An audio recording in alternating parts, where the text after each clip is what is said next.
Hello, Wanderer. Welcome back to the Midnight Explorer. Tonight, as the world outside your window grows quiet and still, I want to take you somewhere peaceful, somewhere ancient, somewhere that has watched over humanity since before we had words to describe wonder. Tonight, we're going to talk about the moons. Not just our moon, though her story is extraordinary, but all the moons. The silent companions that drift through the darkness of space, keeping watch over their planets like faithful guardians. The satellites that have inspired poets and scientists, dreamers and mathematicians, lovers and philosophers across thousands of years. So dim your lights, settle into your blankets. Let the day fall away from your shoulders like autumn leaves drifting to the ground. And come with me on a journey through time and space to discover the quiet magic of the moons. Close your eyes for a moment and imagine this. You are standing in the African savanna over 200,000 years ago. The sun has just slipped beneath the horizon, painting the sky in shades of amber and rose. The heat of the day is finally releasing its grip on the land, and a cool breeze whispers through the tall grasses. Above you, as darkness deepens, the stars begin to emerge. One by one they appear, tiny pinpricks of light in an endless velvet curtain. But there is one light that commands your attention. One light that is different from all the others. The moon. She rises slowly, gracefully over the distant hills, full and luminous, casting a silver glow across the landscape. And in that moment, that quiet, ancient moment, something stirs within you. Something that has no words yet because language is still young and uncertain in the human mind. You feel wonder. You feel connection. You feel small, but somehow not alone. This is how it began. This is how humanity's relationship with the moon first took shape. Not in textbooks or telescopes, not in equations or experiments, but in simple wordless awe. The moon's first names. As centuries passed and millennia unfolded, as our ancestors developed language and learned to tell stories around flickering fires, the moon became more than just a light in the sky. She became a presence, a personality, a being worthy of names. The ancient Sumerians, who built their cities of mud brick along the Tigris and Euphrates rivers, called the moon Nana, or Sin, a god of wisdom and divinity. They watched the moon's phases carefully, noting how she grew full and then diminished, died and was reborn, in an endless cycle that seemed to mirror the rhythms of life itself. In ancient Egypt, the moon was Ea, or Khonsu, the traveler, the one who crosses the night sky. The Egyptians, who were master astronomers and careful observers of time, created calendars based on the moon's movements. They understood that she was not random or chaotic, but followed patterns, reliable, mathematical, knowable patterns. The Greeks called her Selene, a goddess who drove a chariot of silver across the heavens. The Romans knew her as Luna, and from this name we get our word lunar, a word that still carries the mystery and beauty of those ancient nights. But perhaps most telling is the simplest, most universal response to the moon across cultures and times. People looked up at her and felt something stir in their hearts. They saw her gentle light and felt comforted. They witnessed her changes and saw in them a reflection of their own transformations: birth, growth, decline, death, and rebirth. The moon was humanity's first clock, first calendar, first companion in the dark. What they didn't know. Of course, our ancestors didn't know what the moon truly was. They couldn't have known. They didn't know that the moon was a sphere of rock and dust, about 3,474 kilometers in diameter, roughly 1/4 the size of Earth. They didn't know that the moon orbited our planet at an average distance of 384,400 kilometers, completing one orbit approximately every 27.3 days. They didn't know that the moon's gentle light was not its own, but reflected sunlight, borrowed brilliance from a star 150 million kilometers away.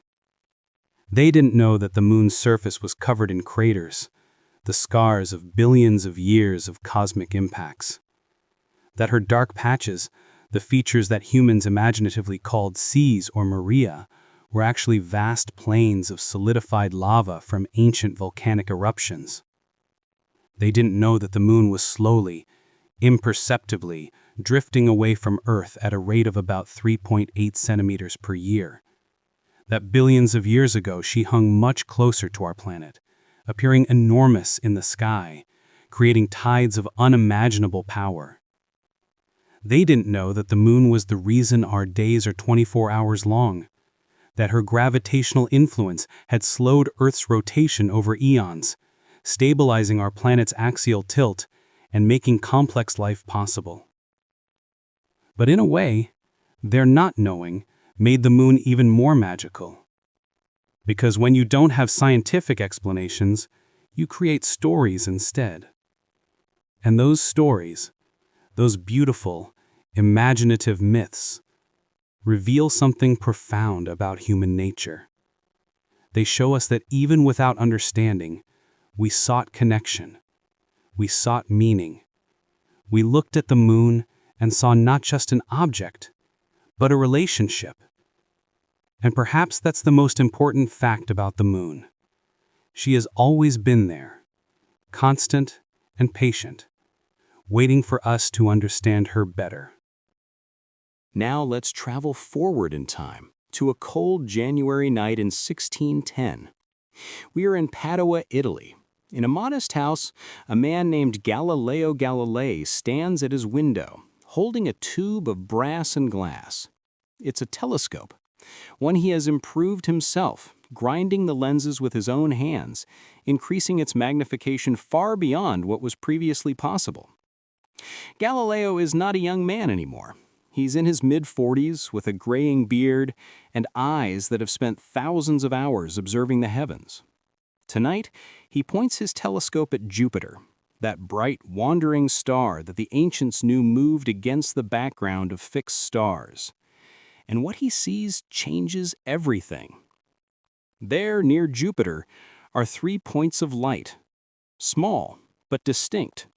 Not stars because they are in a line near the planet's equator.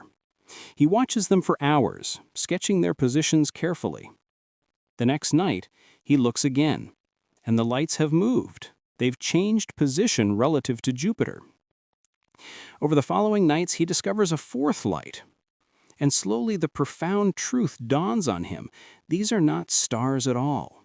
They are smaller worlds circling Jupiter just as the moon circles Earth. Galileo has discovered moons, other moons, moons that prove, beyond doubt, that not everything in the heavens revolves around Earth. Can you imagine the feeling? The mixture of excitement and fear, wonder and uncertainty? Galileo understood immediately the significance of what he was seeing. These 4 moons, which he diplomatically named the Medicean stars after his patron, that we now know them as the Galilean moons, Io, Europa, Ganymede, and Callisto, were evidence that the Earth-centered model of the universe was wrong. The universe was far stranger, far vaster, far more complex than anyone had imagined. And somewhere out there in the cold darkness of space were other moons, companions to other worlds, each with their own story, their own character, their own mysteries. The Symphony of Jupiter's Moons. Let's linger for a while in the Jovian system, because Jupiter's moons are extraordinary, each one a world unto itself. Io, the innermost of the 4 large moons, is a world of fire and sulfur. Imagine a place where volcanoes constantly erupt, spewing plumes of sulfur hundreds of kilometers into space. The surface is yellow and orange and red, colors of sulfur and molten rock. No crater scars mark Io's face because the volcanic activity constantly resurfaces the moon, erasing the evidence of ancient impacts. Why is Io so volcanically active? The answer is beautiful in its complexity. Tidal heating. Jupiter's immense gravity pulls on Io, stretching and compressing the moon as it orbits. The other large moons, Europa, Ganymede, and Callisto, also exert gravitational pulls on Io. All this pulling and stretching generates heat inside the moon, keeping its interior molten and its volcanoes active. It's as if Io is being constantly kneaded, like bread dough in the hands of a cosmic baker. Europa, the next moon outward, is a world of ice and mystery. Her surface is smooth and bright, crisscrossed with reddish-brown cracks and streaks. It looks like a cracked eggshell, or perhaps like a ball someone has scribbled on with a marker.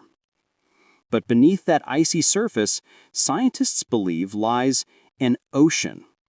A global ocean of liquid water, kept warm by the same tidal heating that torments Io, though to a much gentler degree.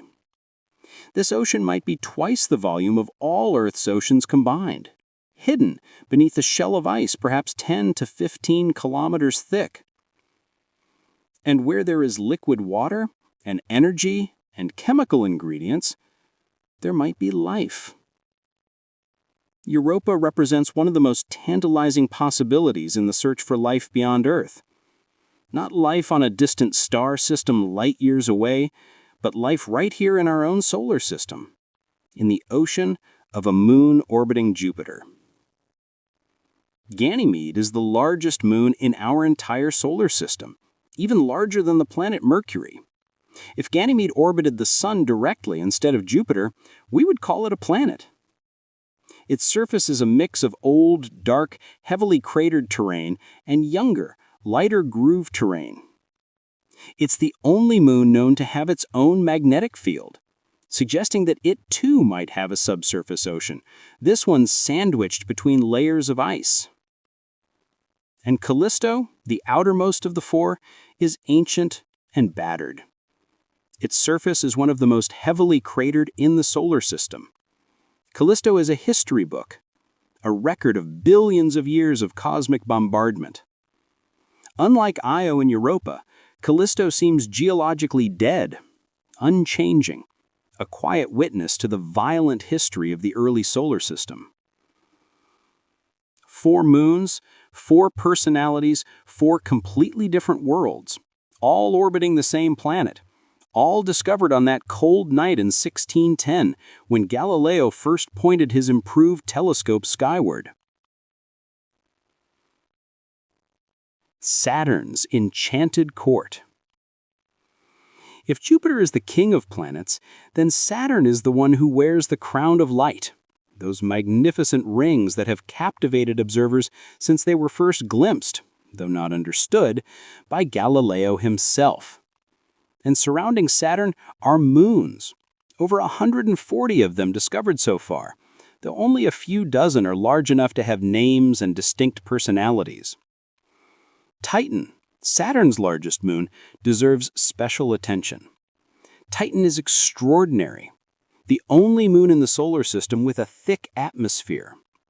When spacecraft first tried to photograph Titan, they found it shrouded in an opaque orange haze, a thick smog of nitrogen and methane that completely obscures the surface. But when the Cassini spacecraft arrived at Saturn in 2004, it carried with it a small probe called Huygens. On January 14, 2005, Huygens descended through the Titan atmosphere, taking photographs and measurements as it fell. And what it revealed was astonishing. Titan has lakes, rivers, clouds, weather. But not water weather. Titan is far too cold for liquid water. Its surface temperature is around minus 179 degrees Celsius. Instead, Titan has methane and ethane weather. Liquid methane falls as rain, flows in rivers, collects in lakes and seas.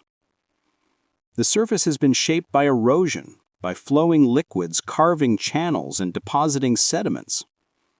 Titan is the most Earth-like world we've found, but with an alien chemistry. It's a world where the familiar processes of weather and erosion operate, but with completely different substances. Instead of water, methane. Instead of rock, water ice as hard as granite. Standing on Titan's surface, you would see an orange sky, dark and hazy. The sun would be dim, barely visible through the thick atmosphere. Around you would be landscapes of water ice, shaped into hills and valleys by rivers of methane. In some regions, you might see dark lakes, their surfaces disturbed by gentle methane rain or soft breezes of nitrogen.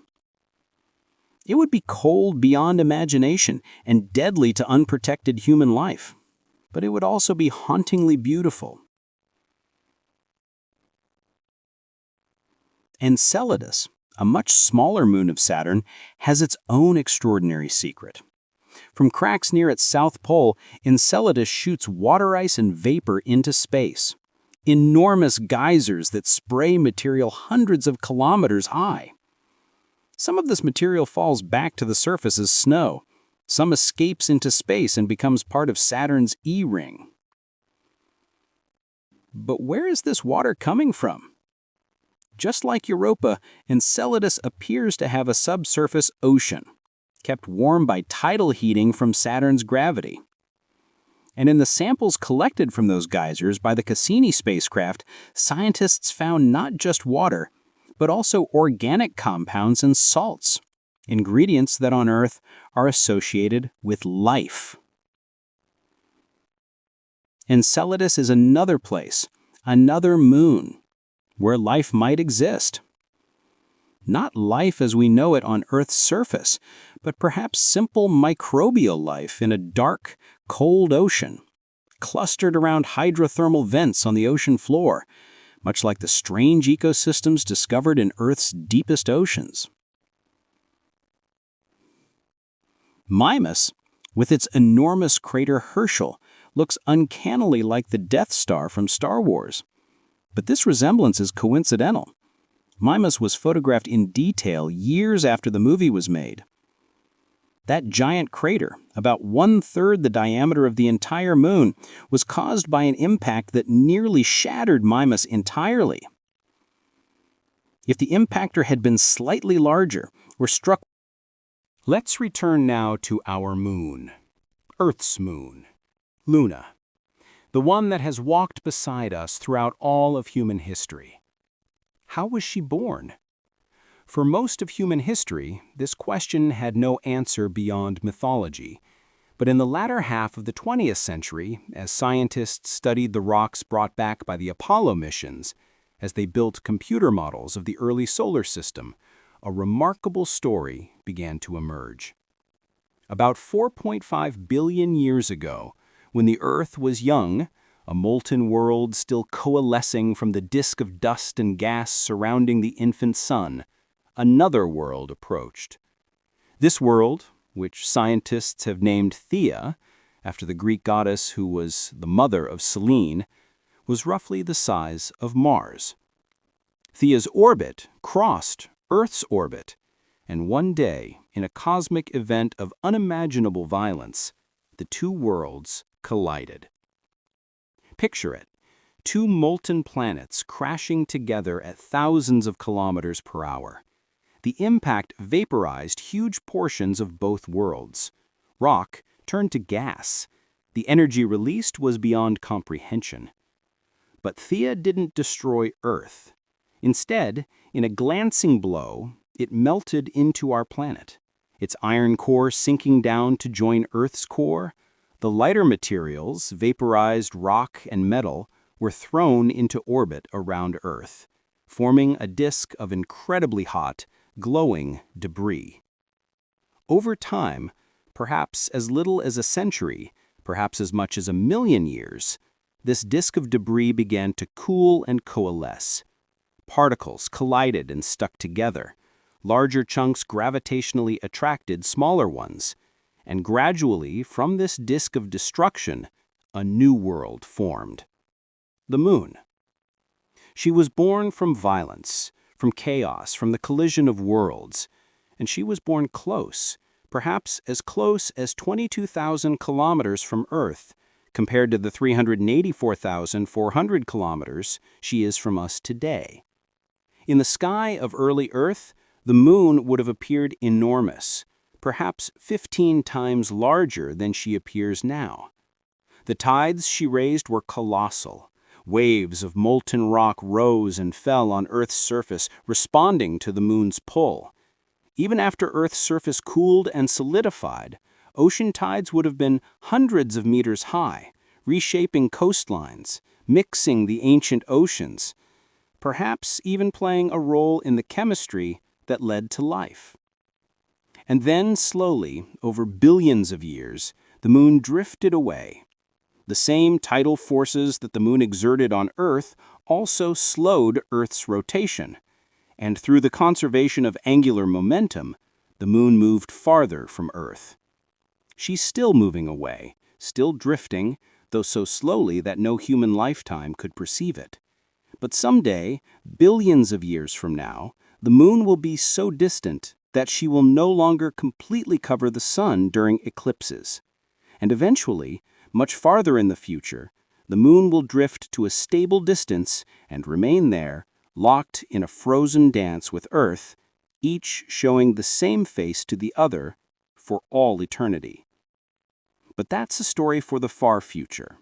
For now, in our brief human moment, the Moon is still close enough to enchant us. The face that watches. Have you ever noticed that the Moon always shows us the same face? No matter when you look at her, no matter where you are on Earth, as long as you can see the Moon at all, you see the same patterns of light and dark, the same configuration of Maria, those dark seas that early astronomers named before they knew what they really were. This is called tidal locking, and it happened because of the gravitational interaction between Earth and the Moon. Over millions of years, Earth's gravity created tidal bulges on the Moon, just as the Moon creates ocean tides on Earth. These bulges acted like a brake, gradually slowing the Moon's rotation until it matched the Moon's orbital period exactly. Now, the Moon takes the same amount of time to rotate once on its axis as it takes to orbit Earth once, so the same side always faces us. But this means there's another side, a far side, that humans never saw throughout all of history until the space age. In 1959, the Soviet spacecraft Luna 3 flew around the Moon and took the first photographs of the far side. And what those grainy, historic images revealed was surprising. The far side looks different from the near side. The near side, the one we know, is covered with large, dark Maria, those ancient lava plains that form the features we see as the man in the moon or the rabbit or whatever pattern our culture has taught us to recognize. But the far side has very few Maria. Instead, it's dominated by lighter-colored, heavily cratered highland terrain. It's rougher, more battered, more ancient in appearance. Why is there such a difference? Scientists are still debating, but the leading theory relates to the Moon's formation and the asymmetry that resulted from the giant impact that created it. The near side has a thinner crust, which made it easier for volcanic lava to break through and flood the large impact basins, creating the Maria. The far side has a thicker crust, so even large impacts couldn't trigger the same kind of volcanic flooding. There's something poetic about this, isn't there? That the face the Moon shows us is smoother, less scarred, more gentle than the face she keeps hidden. As if she's showing us her best side, keeping her roughness to herself. Of course, this is just chance, just physics and geology and the random results of cosmic violence.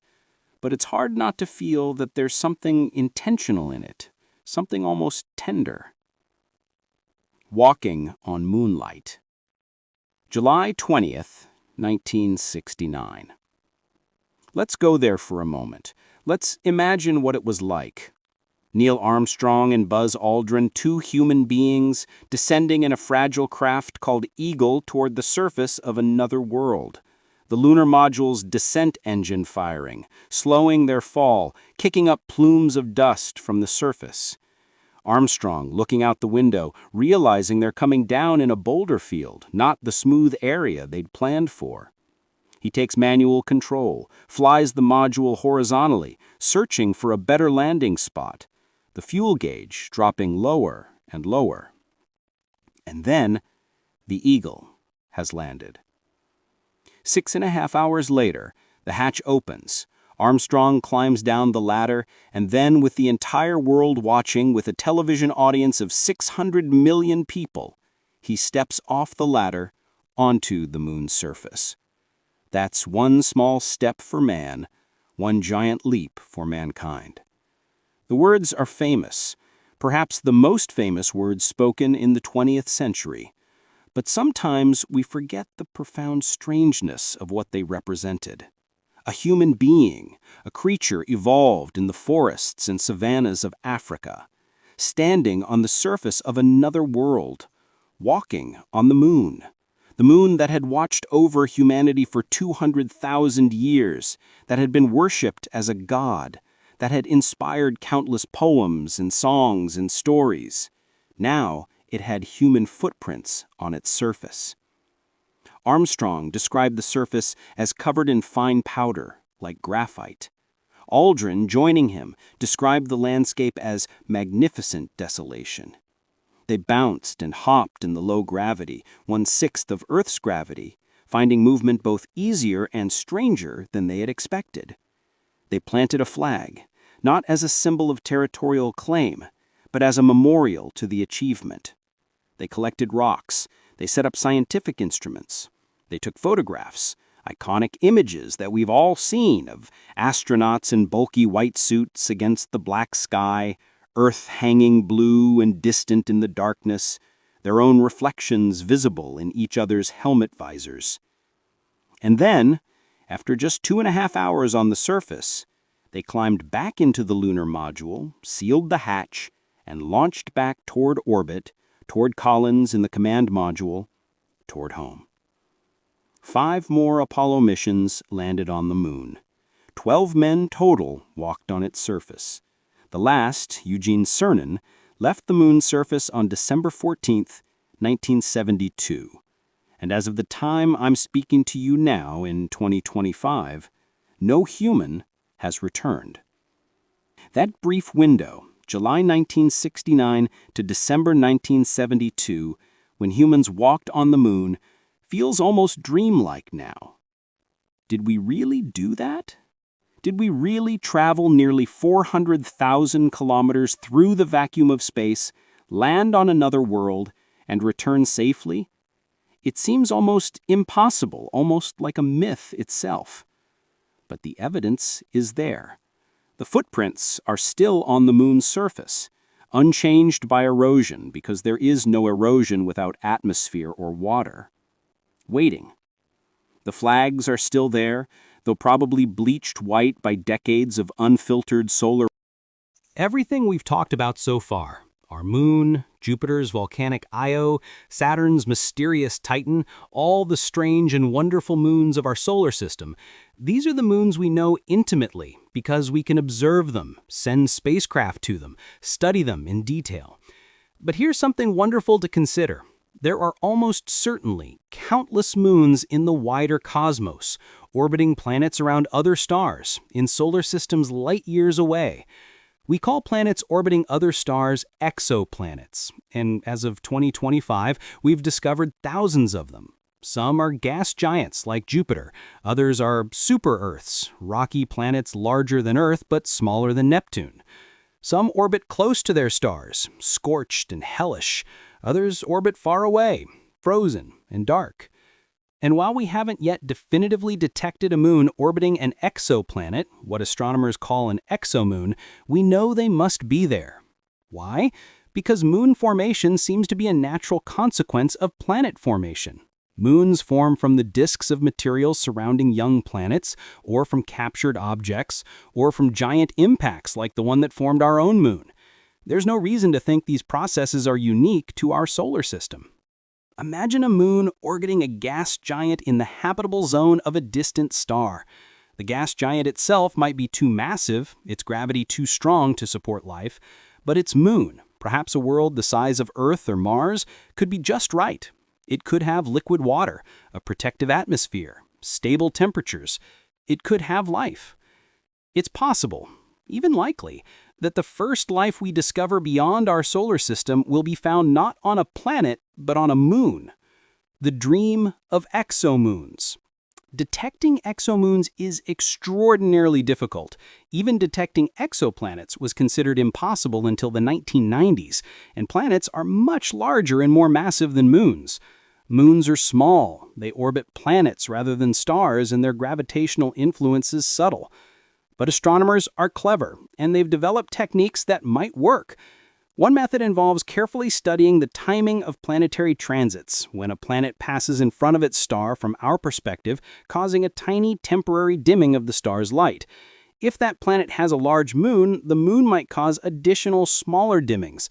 More importantly, the moon's gravity would cause the planet to wobble slightly, making the timing of transits irregular and unpredictable. By studying these timing variations, astronomers might be able to detect the moon's presence. Another method involves studying the light reflected from exoplanets themselves, which is extremely faint and difficult to separate from the star's light. A large moon would add its own reflected light to the system, creating subtle but potentially detectable changes in the total light. And in the future, with more powerful telescopes, particularly space-based telescopes that don't have to contend with Earth's atmosphere, we might be able to directly image exomoons, actually seeing them as separate points of light from their planets. Some astronomers are specifically looking for large exomoons, moons the size of Earth or Mars, orbiting Jupiter-sized planets in habitable zones. These megamoons would be the easiest to detect and the most interesting from an astrobiological perspective. Can you imagine the announcement? We have detected a moon orbiting a planet in the habitable zone of a star 50 light-years away. The moon appears to be approximately the size of Earth and likely has an atmosphere. The implications would be staggering, not just for science, but for our understanding of our place in the universe, for our philosophical and existential frameworks. Because if habitable moons are common, then the universe might be even more friendly to life than we currently think. Not only could planets host life, but moons could too, potentially doubling or tripling the number of habitable worlds. Moons as stepping stones. There's another reason moons matter, especially as humanity looks toward a future beyond Earth. Moons might be our stepping stones to the stars. Our moon, Earth's moon, is relatively close, only 3 days away by spacecraft. It has resources we could use, water ice and permanently shadowed craters near the poles, metals in the rocks, oxygen locked up in minerals that could be extracted. Building a permanent base on the moon makes sense as a first step toward deeper space exploration. It's close enough that travel times are short, that communication delays are minimal, only about 1.3 seconds each way, that emergency rescues are theoretically possible. From a moon base, we could learn how to live in space long-term, how to grow food in alien environments, how to manufacture tools and equipment from local materials, how to deal with the psychological challenges of isolation and confinement. And the moon could serve as a construction site for larger spacecraft. Launching rockets from Earth is expensive because you have to escape Earth's deep gravity well. But launching from the moon requires much less energy due to the moon's lower gravity. Materials mined on the moon could be used to build spacecraft that would never have to land on a planet, ships designed solely for the vacuum of space. Mars's moons Phobos and Deimos could serve a similar role for missions to the Red Planet. These tiny, dark, irregular moons are probably captured asteroids. They're small enough that their gravity is negligible. You can almost jump off them into space. but they orbit close to Mars, Phobos especially at just 6,000 kilometers from Mars's surface, making them ideal staging areas for missions to the planet below. And perhaps in the far future, if we develop the technology to travel to the outer solar system, we might establish bases on the moons of Jupiter or Saturn, Ganymede with its protective magnetic field, Titan with its thick atmosphere and abundant organic chemistry, Enceladus for access to the water geysers. Each moon offering unique resources, unique advantages, unique challenges. Humanity becoming not just a spacefaring species, but a moon-dwelling species. The poetic truth. But let's step back from practical considerations and return to something more fundamental, more emotional. What is a moon really? Yes, scientifically, a moon is a natural satellite, a celestial body that orbits a planet or dwarf planet held in place by gravity. But poetically, emotionally, experientially, what is a moon? A moon is a companion, a presence in the darkness, a reminder that even the planets are not alone. Think about it. Planets are often described in harsh terms. Scorching Mercury with no atmosphere to moderate its temperature swings, toxic Venus with its crushing atmospheric pressure and sulfuric acid clouds, Mars cold and dead, its atmosphere stripped away by solar wind, the gas giants with their violent storms and crushing pressures. But give a planet a moon, or many moons, and suddenly it seems less lonely. Suddenly there's a relationship, a connection, a system rather than a solitary object. Our moon humanizes Earth, in a sense. She makes our planet seem less like an isolated rock in space and more like part of a family, a pair, a dance between two worlds. And when we look at other planets' moons, at Io's volcanism, at Europa's hidden ocean, at Titan's methane lakes, we're not just learning geology and chemistry, we're discovering personalities. We're meeting new characters in the cosmic story. This is why moons matter beyond their scientific interest, beyond their resource potential.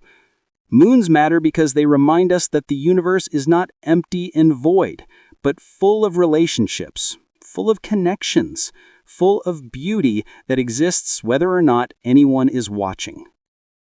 Let's talk about something you've witnessed your entire life but might never have fully understood, the moon's phases. Why does the moon change shape? Why does it grow from a thin crescent to a full circle, then shrink back to darkness over the course of about 29.5 days? The answer is beautifully simple, but it requires you to imagine yourself floating in space, looking down at the Earth-Moon system from above. The moon doesn't emit its own light, it reflects sunlight. At any given moment, half of the moon is illuminated by the sun, just as half of the Earth is always in daylight. But from our perspective on Earth, we see different portions of that illuminated half as the moon orbits around us. When the moon is between Earth and the sun, the illuminated half faces away from us. We see only the dark side. This is the new moon, when the moon is invisible in the sky, or visible only as a dark circle during a solar eclipse. As the moon continues its orbit, moving counterclockwise as viewed from above Earth's north pole, we begin to see a sliver of the illuminated side, a thin crescent, bright and delicate, visible in the western sky just after sunset. Each night, as the moon moves farther in its orbit, we see more of the illuminated side. The crescent grows thicker, becoming what astronomers call a waxing gibbous. Then, when we can see exactly half of the illuminated portion, we call it first quarter. Even though it looks like a half moon, the term quarter refers to the moon's position in its orbit, not its appearance. The illuminated portion continues to grow, waxing gibbous, until finally, when the moon is on the opposite side of Earth from the sun, we see the entire illuminated half. This is the full moon, rising in the east as the sun sets in the west, visible all night long, setting in the west as the sun rises in the east. Then the process reverses. The illuminated portion we can see begins to shrink, waning gibbous, then third quarter, then waning crescent, until the moon returns to new moon and the cycle begins again. 29.5 days, over and over. A rhythm as reliable as breathing, as certain as the tide. Our ancestors didn't understand the geometry of this, but they understood the pattern. They based their calendars on it. The word month comes from moon. Many cultures' religious and cultural events are still tied to lunar phases. The Islamic calendar is entirely lunar. The Jewish calendar is lunisolar, coordinating lunar months with the solar year. Easter is calculated based on the first Sunday following the first full moon after the spring equinox. The moon's phases have structured human timekeeping for thousands of years, and they still do, even now when we have atomic clocks and GPS satellites and computers that can tell us the time to within billionths of a second. Eclipses, when shadows dance. And then there are eclipses, those rare, spectacular moments when the sun, earth, and moon align perfectly and shadows fall across worlds. A lunar eclipse occurs when Earth passes directly between the sun and moon. Earth's shadow, a cone of darkness extending into space behind our planet, falls across the moon's face. If you were standing on the moon during a lunar eclipse, you would see Earth pass in front of the sun, blocking its light. The Earth would appear ringed with red, the light of all Earth's sunrises and sunsets simultaneously refracted through our atmosphere. This is why the moon often appears reddish or copper-colored during a total lunar eclipse. It's not going completely dark, it's being illuminated by light filtered through Earth's atmosphere, the same rayleigh scattering that makes our sunsets red. Lunar eclipses are relatively common and can be seen from anywhere on Earth's night side. They're safe to watch with the naked eye and can last for hours. Solar eclipses are more dramatic and more rare for any given location on Earth's surface. A solar eclipse occurs when the moon passes directly between Earth and the sun, blocking the sun's light and casting a shadow on Earth's surface. Here's where the beautiful coincidence comes in. The sun is about 400 times wider than the moon, but it's also about 400 times farther away. This means that from Earth, the sun and moon appear almost exactly the same size in the sky. During a total solar eclipse, the moon can just barely cover the sun's bright surface, revealing the sun's corona, the outer atmosphere that's normally invisible due to the overwhelming brightness of the sun's surface. Total solar eclipses are among the most spectacular natural phenomena you can witness. The sky darkens, the temperature drops, stars become visible. Animals behave strangely, confused by the sudden night time. And there in the sky where the sun should be is a black disk surrounded by the pearly white corona, with perhaps a few bright red prominences visible at the edge. For a few minutes, never more than about 7.5 minutes and usually much less, day becomes night. Time seems suspended. Everyone who witnesses totality describes it as life-changing, indescribable, sublime. Ancient peoples were terrified by eclipses, and understandably so. Imagine not knowing what was happening, seeing the sun or moon seemingly devoured by darkness. Many cultures developed myths of celestial dragons or demons eating the sun or moon, and rituals to scare the creature away and bring back the light. But some ancient astronomers understood eclipses. The Babylonians could predict them with reasonable accuracy.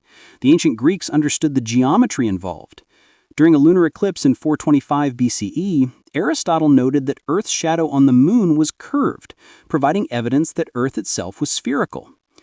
Eclipses have been used throughout history to test scientific theories, to synchronize historical records, to navigate and tell time. In 1919, a total solar eclipse provided the opportunity to test Einstein's general theory of relativity. The eclipse darkened the sun, allowing astronomers to photograph stars near the sun's position in the sky. Einstein's theory predicted that the sun's gravity would bend the path of light from those stars, making them appear slightly displaced from their normal positions. The observations confirmed Einstein's predictions, making him world-famous overnight. Even today, eclipses draw crowds. People travel thousands of miles to be in the path of totality for a solar eclipse. They gather on beaches, in fields, on mountaintops, waiting for those few precious minutes of darkness at noon. Because an eclipse is a reminder, visceral and undeniable, that we live in a dynamic geometric universe, that Earth is a world moving in space, that the moon is another world, that the sun is a star, and that their cosmic dance occasionally produces these moments of perfect alignment and profound beauty. The moon illusion. Here's something strange. Have you ever noticed that the moon looks much larger when it's near the horizon than when it's high in the sky? This is called the moon illusion, and it's one of the oldest recognized perceptual phenomena in human history. Ancient Greek and Roman philosophers wrote about it, medieval Arab scientists studied it, and even today there's not complete agreement on the exact cause. But here's the key fact: it is an illusion. If you take a photograph of the moon on the horizon and the moon at its zenith, and measured the moon's diameter in both images, they're the same size. If you hold out your hand at arm's length and measure the moon with your fingers, it spans the same distance whether it's on the horizon or overhead. The moon doesn't actually change size. Our perception of its size changes. Why? The most widely accepted explanation is that it has to do with depth cues and context. When the moon is on the horizon, we see it in context with familiar objects, trees, buildings, hills. These objects tell our brain that the moon is far away, but the moon appears to be a certain size on our retina. So our brain unconsciously concludes, if that object is far away but still appears this large on my retina, it must be very big. When the moon is overhead, there are no reference objects. It appears to be close because there's nothing to indicate distance, so our brain interprets it as smaller. It's a trick of perception, a mismatch between the three-dimensional world and our two-dimensional retinal image, a trick our brain plays on us. But it's also a reminder that we don't perceive reality directly. We perceive our brain's interpretation of reality, and that interpretation is influenced by context, expectation, and the evolutionary history of our perceptual systems. The moon illusion is harmless, even charming, but it points to a deeper truth. Everything we experience is filtered through our senses and our cognition. We don't see the moon as it truly is. We see our mental model of the moon, constructed from photons hitting our retinas and processed through neural networks in our brains. This doesn't make the moon less real, but it does make our experience of the moon more subjective, more personal. Your moon and my moon are slightly different, not the physical object, but the experienced phenomenon, the qualia, the what it is like to see the moon. And that's beautiful in its way. Every culture on Earth has moon myths. Every culture has given the moon meaning, personality, divinity. In Greek mythology, Selene was the goddess of the moon, sister to Helios, the sun, and Eos, the dawn. She was depicted driving a chariot drawn by two white horses across the night sky. Selene fell in love with a mortal man, the shepherd Endymion, who was so beautiful that she asked Zeus to grant him eternal sleep so he would never age, never die, never leave her. Every night, Selene would descend from the sky to visit sleeping Endymion in his cave. It's a story about love, but also about the unbridgeable distance between immortal and mortal, celestial and earthly. A story about longing for something you can visit, but never truly possess. In Chinese mythology, the moon is home to Chang'e, who lives there in eternal exile with only a jade rabbit for company. The story varies in different versions, but typically involves Chang'e consuming an elixir of immortality and floating up to the moon, separated forever from her husband Hao Yi. The Mid-Autumn Festival, one of the most important holidays in Chinese culture, celebrates the moon and commemorates this story. In Japanese folklore, you can see a rabbit on the moon, pounding mochi, rice cakes, with a mortar and pestle. This image comes from seeing different patterns in the moon's features than Western cultures typically see, not a man's face, but a rabbit's profile. In Hindu mythology, the moon is Chandra, a deity associated with plants, fertility, and growth. Monday, Moon Day, is considered sacred to Chandra. The waxing and waning of the moon is associated with the rhythms of life, death, and rebirth, a central theme in Hindu cosmology.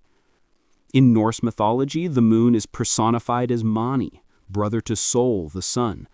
Both are chased across the sky by wolves, and during Ragnarok, the apocalyptic end of the world, the wolves will finally catch and devour them.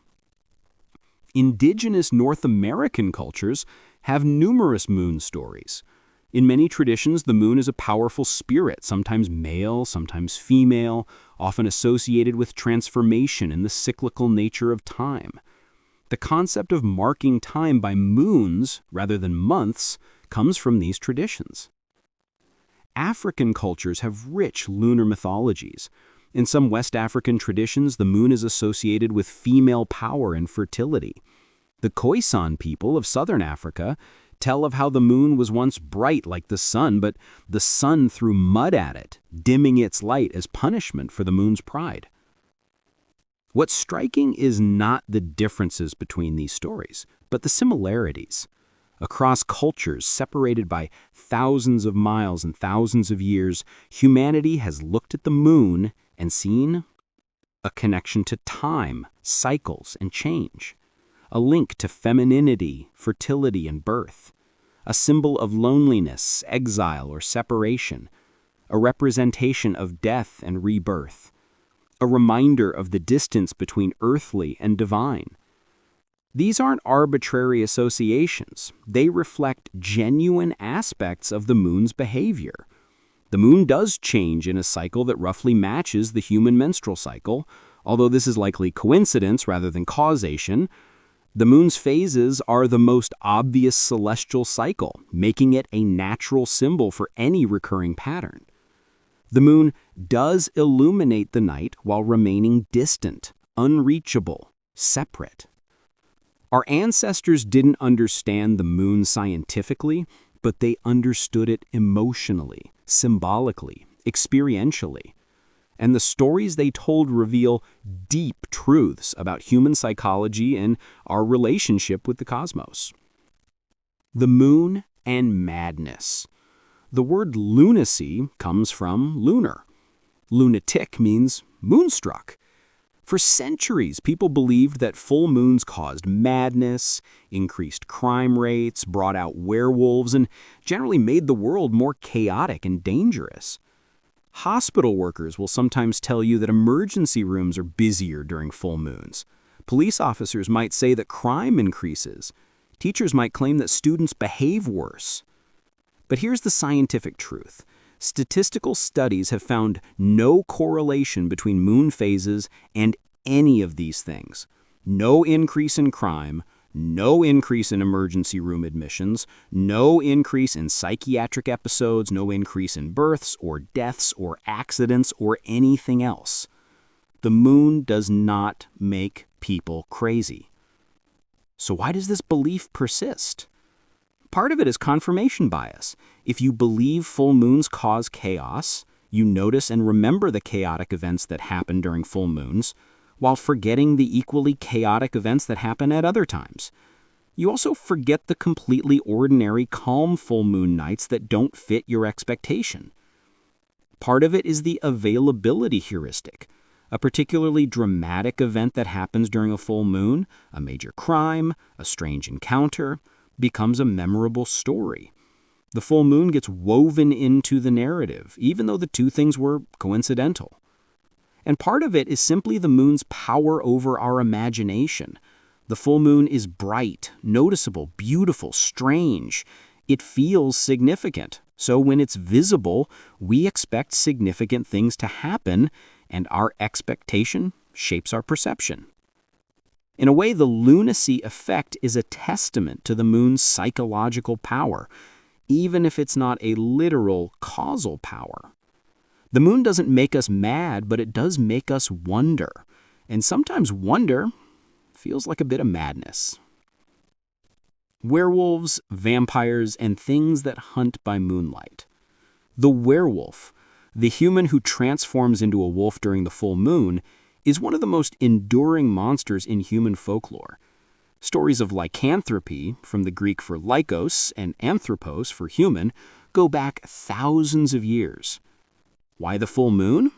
There's a practical explanation. Before artificial lighting, the full moon was bright enough to travel by, to hunt by, to commit crimes by. More attacks and suspicious activities would naturally occur on nights bright enough to see. If you wanted to engage in nocturnal mischief, you'd do it when you could see where you were going. So real wolves and real criminals were more active during full moons. Add to this already existing belief that the moon had strange powers, and the connection writes itself. The moon causes the transformation. The moon brings out the beast within. Vampires have a more complex relationship with the moon.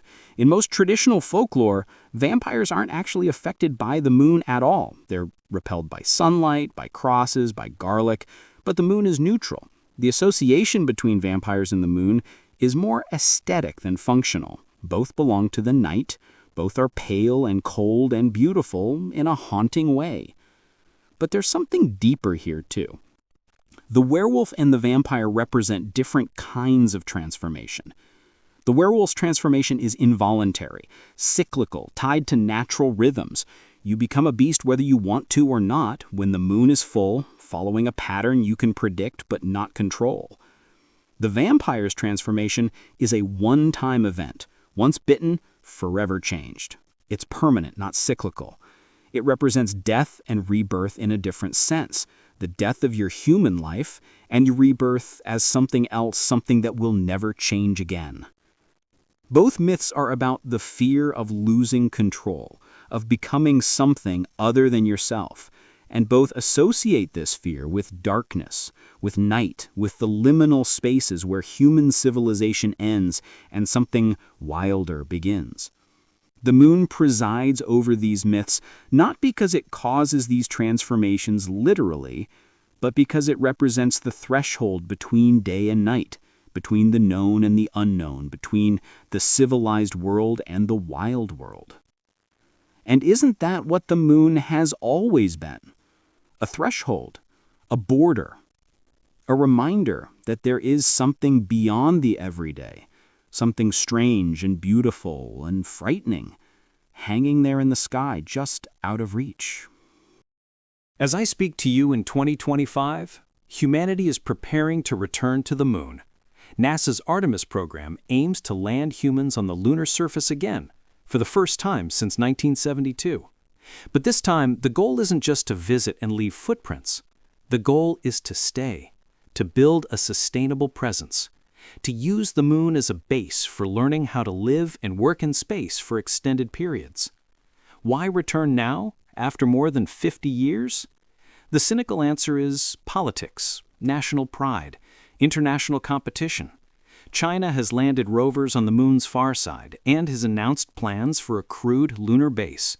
Other nations, India, Japan, South Korea, the United Arab Emirates, are developing their own lunar programs. Space agencies and private companies see the moon as the next frontier, the next opportunity, the next challenge. But there are better reasons too. We've learned things since 1972. We know now that the moon has water ice in permanently shadowed craters near its poles, potentially millions of tons of it. Water is essential for human survival, obviously, but it's also valuable as a resource. You can split water into hydrogen and oxygen, rocket fuel. You can use it for radiation shielding. You can extract oxygen for breathing. The discovery of lunar water changes the economics of a moon base entirely. You don't have to bring all your consumables from Earth. You can extract what you need from the moon itself.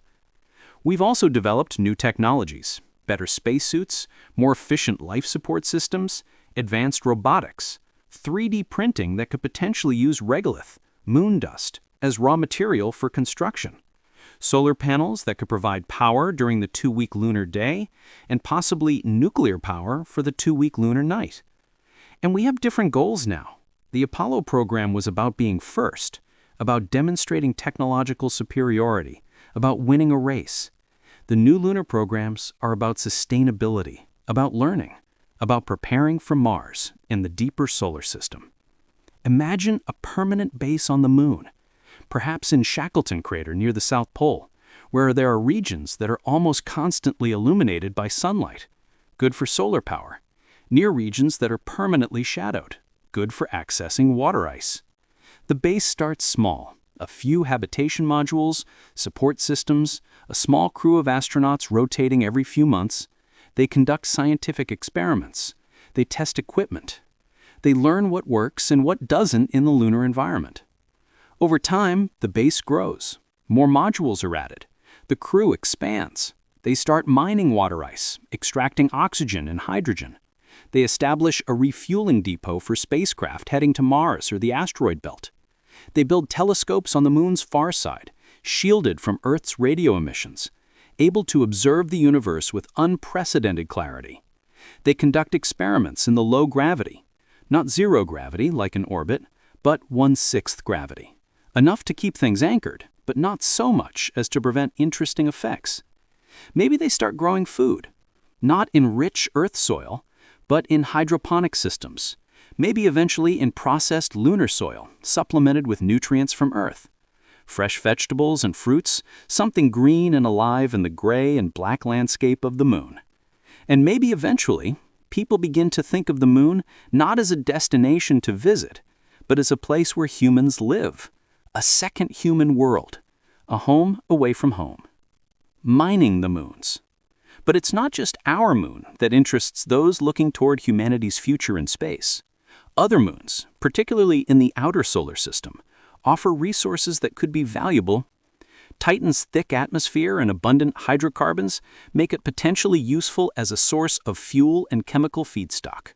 The same organic chemistry that makes Titan interesting from an astrobiological perspective also makes it useful from an industrial one. Europa and Enceladus, with their subsurface oceans, could provide water for any mission to the outer solar system. Water is heavy, and lifting it out of Earth's gravity well is expensive. Having local sources of water reduces the cost and increases the feasibility of deep space exploration. The small moons of Mars, Phobos and Deimos, are probably captured asteroids, which means they likely contain metals and other materials useful for construction and manufacturing. A mining operation on Phobos could supply materials for a Mars colony without having to lift everything out of Mars's gravity well. Of course, all of this is still speculative. We haven't mined anything off Earth yet except for scientific samples. The economics are uncertain, the technology's untested, the timescales long. But it's not impossible. It's not even implausible. It's just difficult, expensive, and requiring of patience and long-term commitment. Whether humanity chooses to pursue these possibilities depends on factors far beyond science and engineering: politics, economics, cultural values, our collective will and vision. But the moons are there, waiting, full of resources, full of mysteries, full of potential. Life on a moon. Let's imagine for a moment that we discover life in Europa's ocean, or in the subsurface sea of Enceladus. What would that life be like? It wouldn't be like life on Earth's surface. No sunlight penetrates through kilometers of ice. There would be no photosynthesis, no plants, no food chain based on solar energy. Instead, life in these ocean worlds would probably be based on chemosynthesis, extracting energy from chemical reactions, particularly around hydrothermal vents on the ocean floor, just like the exotic ecosystems discovered in Earth's deep oceans in the 1970s. Picture it. In absolute darkness, where no sunlight has shined in billions of years, hot water and chemicals spew from cracks in the ocean floor. The water is warmed by tidal heating, the same gravitational squeezing that keeps the ocean liquid. Dissolved minerals react with the water, releasing energy. And around these vents, using this energy, simple organisms might live. Perhaps single-celled, perhaps forming mats or colonies, slowly metabolizing, slowly growing, slowly reproducing. In the cold and dark, carving out a little pocket of order in a universe that tends toward chaos. But it would be life, alien life, a second Genesis, proof that life is not unique to Earth, that the spark can ignite in more than one place, that we are not alone in the universe. The philosophical and spiritual implications would be profound. Every religion, every philosophical tradition would have to grapple with this new reality. Our understanding of our place in the cosmos would shift fundamentally. And all of this might be waiting for us, hidden in the dark oceans of moons orbiting gas giants in our own solar system, not in distant star systems requiring centuries of travel, but right here, close enough to reach within our lifetimes. The discovery is waiting. The question is, will we go look? Let's talk about something you've experienced countless times, but might not fully understand. Tides. You know the moon causes tides. You've probably heard that. But do you know how? Do you know why there are 2 high tides per day instead of 1? Do you know why spring tides are higher than neap tides? The physics is beautiful, elegant, and not quite as simple as you might think. Gravity decreases with distance. This is Newton's inverse square law. Double the distance, and gravity becomes 1/4 as strong. Triple the distance, 1/9 as strong, and so on. The moon's gravity pulls on Earth. But here's the key. It pulls on the side of Earth facing the moon slightly more strongly than it pulls on Earth's center, and it pulls on Earth's center slightly more strongly than it pulls on the far side. This difference in gravitational pull across Earth's diameter is called a tidal force. On the side facing the moon, water is pulled slightly more strongly toward the moon than the solid Earth beneath it, so the water bulges outward, creating a high tide. On the far side, water is pulled slightly less strongly toward the moon than the solid Earth, so relative to Earth's center, the water effectively gets left behind, creating another bulge, another high tide. As Earth rotates, you pass through both bulges during each 24-hour period. That's why there are typically 2 high tides and 2 low tides per day. The sun also creates tides, though they're weaker than lunar tides, because the sun is much farther away, despite being much more massive. When the sun and moon are aligned, during new moon and full moon, their tidal effects add together, creating especially high spring tides. The name has nothing to do with the season, it comes from the German word springen, meaning to leap. When the sun and moon are at right angles, during first and third quarter moons, their effects partially cancel out, creating lower neap tides. The actual patterns are more complicated because Earth isn't a perfect sphere covered in uniform water. Ocean basins, coastlines, seafloor topography, Earth rotation, water's inertia, all these factors modify the tides. Some places have very high tides. The Bay of Fundy in Canada can see tides over 15 meters, the height of a 5-story building, while others have barely noticeable tides. But the fundamental cause is always the same: the moon's gravity, creating differential pull across Earth's diameter, moving our oceans in a rhythm as old as the moon itself. The slow goodbye. Here's something poignant. The same tidal forces that create ocean tides are gradually pushing the moon away from Earth. It works like this. Earth rotates faster than the moon orbits. The tidal bulges in Earth's oceans are dragged by Earth's rotation, so they don't point exactly toward the moon. They're pulled slightly ahead. These misaligned bulges exert their own gravitational pull on the moon, accelerating it in its orbit. When you accelerate a satellite in its orbit, it moves to a higher, more distant orbit, so the moon gradually spirals outward. Meanwhile, the gravitational pull of the bulges creates a drag on Earth's rotation, slowly slowing it down. The moon is receding from Earth about 3.8 centimeters per year. Earth's day is lengthening about 1.8 milliseconds per century. These effects are tiny on human timescales. You'll never notice that the days are getting longer, but over geologic time, they're significant. When the first animals crawled out of the ocean onto land about 375 million years ago, the day was roughly 22 hours long, and the moon was noticeably closer. When the dinosaurs walked the Earth 100 million years ago, a year had about 370 days. The length of Earth's orbit around the sun hasn't changed, but each day was shorter. Going backward, when Earth first formed 4.5 billion years ago, and the moon was freshly created from the debris of the giant impact, the moon was perhaps 25,000 kilometers away, compared to 384,000 today, appearing 15 times larger in the sky. And Earth's day was perhaps 5 hours long. Going forward, the moon will continue to recede. In about 600 million years, the moon will appear too small to completely cover the sun during eclipses. No more total solar eclipses, only annular ones, where a ring of sunlight remains visible around the moon's silhouette. Eventually, in several billion years, the moon will reach a stable distance, although this will take longer than the sun has left on the main sequence, so it might never actually happen. Earth and moon will be tidally locked to each other, each showing the same face to each other forever. Earth's day and the moon's orbital period will both be about 47 current days long. It's a slow goodbye. The moon is leaving us, gently, imperceptibly, but inevitably. But don't be sad. We have billions of years together still. And, in the grand scheme of cosmic time, what we have now, this perfect balance where the moon is just the right distance to create total solar eclipses, where the tides are strong enough to matter, but not so strong as to be destructive, this moment is actually quite special. We're alive during a brief window when the Earth-Moon system is in a particularly beautiful configuration. That's worth appreciating. Not all moons are spherical. Not all moons rotate neatly and predictably. Take Hyperion, one of Saturn's outer moons. Hyperion is shaped like a potato, or more specifically, like a roughly spherical sponge that's been dented and cratered extensively. It measures about 360 kilometers across at its longest dimension, but its shape is highly irregular. More strangely, Hyperion's rotation is chaotic in the mathematical sense.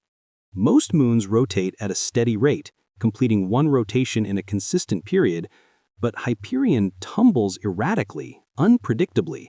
You cannot say with certainty what orientation it will have at any future date, even though its motion follows deterministic physical laws. This happens because Hyperion has an irregular shape and orbits in a region where the gravitational influences of Saturn and its massive moon Titan create complex resonances. Small perturbations in Hyperion's rotation get amplified rather than damped out, leading to chaotic tumbling.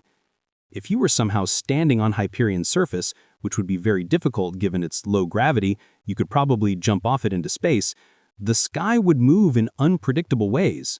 Saturn would appear to wheel around above you in no regular pattern. Sunrise and sunset would come at irregular intervals. You would have no stable definition of day or night. It would be disorienting, dizzying, strange. Hyperion reminds us that the universe doesn't always behave neatly, doesn't always fall into regular patterns. Sometimes even following simple physical laws, systems can be unpredictable, chaotic, wild. And Iapetus, the yin and yang moon. Iapetus, another of Saturn's moons, has one of the strangest appearances in the solar system. One hemisphere is bright, covered in ice, reflecting about 50% of the sunlight that hits it. The other hemisphere is dark, coal black, reflecting only 3% of sunlight. This creates a striking contrast. Seen from one angle, Iapetus looks like a normal icy moon. Rotate it 90 degrees, and it becomes a dark, shadowy world.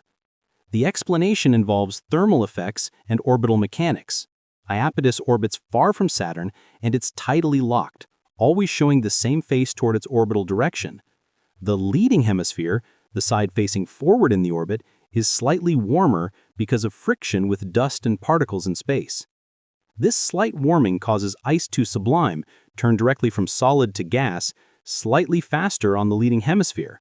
The ice molecules escape into space, leaving behind darker, non-ice material.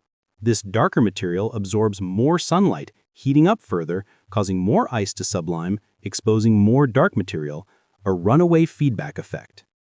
Over millions of years, the leading hemisphere becomes darker and darker, while the trailing hemisphere remains icy and bright. Iapetus also has a strange equatorial ridge running 2/3 the way around its equator, making it look like a walnut. The origin of this ridge is still debated. Perhaps it's material that fell onto the moon from a collapsed ring, or perhaps it formed from internal processes when Iapetus was still rotating faster and then froze into place when Iapetus became tidally locked. Whatever the explanation, Iapetus is weird, beautiful, but deeply weird. Imagined futures, terraformed moons, you ask? Let's engage in some speculation, some imaginative extension of science into the realm of possibility. Could we ever terraform a moon, change its environment to make it habitable for human life without spacesuits or enclosed habitats? Our moon is a poor candidate for terraforming. It has no atmosphere to speak of, and its low gravity, 1/6 of Earth's, means that any atmosphere we tried to create would slowly leak away into space over geologic time. Its lack of a magnetic field means that the solar wind would strip away atmospheric gases. You could create a temporary atmosphere, perhaps lasting thousands or tens of thousands of years, but it would require constant replenishment. Probably not practical. Titan, on the other hand, already has a thick atmosphere, actually thicker than Earth's in terms of surface pressure. The problem is the temperature, -179 Celsius, and the composition, nitrogen and methane, not oxygen. Could we warm Titan? Perhaps using orbital mirrors to focus more sunlight onto the surface, or by releasing greenhouse gases to trap heat. But it would take enormous energy and thousands of years. Could we add oxygen to Titan's atmosphere? Theoretically, but it would react with all that methane, potentially creating a runaway reaction that would be hard to control. And again, the timescales would be immense.